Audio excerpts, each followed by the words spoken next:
lupit talaga ng ano, man.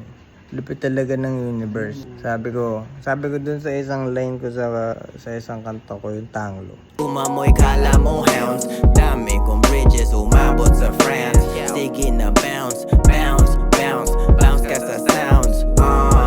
Dami kong bridges, umabot sa friends. Tapos, dahil sinabi ko yung line na yun, meron akong nakilalang French na naging kliyente ko dun sa LA. Tapos, tinanong ko lang siya about Paris. Naalala ko lang to. After na to ng the fact na nanggaling na ako sa Paris. Tapos, pinapakinggan ko yung kanta, naalala ko. Tangina, nung kausap ko yung French guy na yun, yung kliyente ko, tinanong ko siya about Paris. Sabi niya, how's the weather? Ganyan. Tapos, okay lang ako. Parang, napag-usapan lang na curious lang ako.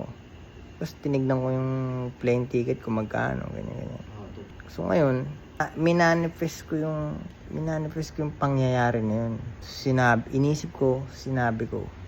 Hindi ko alam, hindi rin minsan ginalawan biglang boom, nandun na sa harap mo So, meron talagang nangyayari na magic. Pero yung magic na yun, it's either galawan mo o ibigay sa'yo.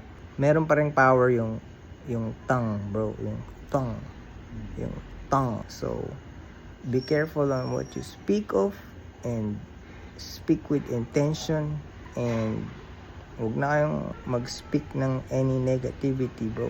Kasi totoong mangyayari sa inyo kung ano yung mga sinasabihin nyo. You know what I'm saying?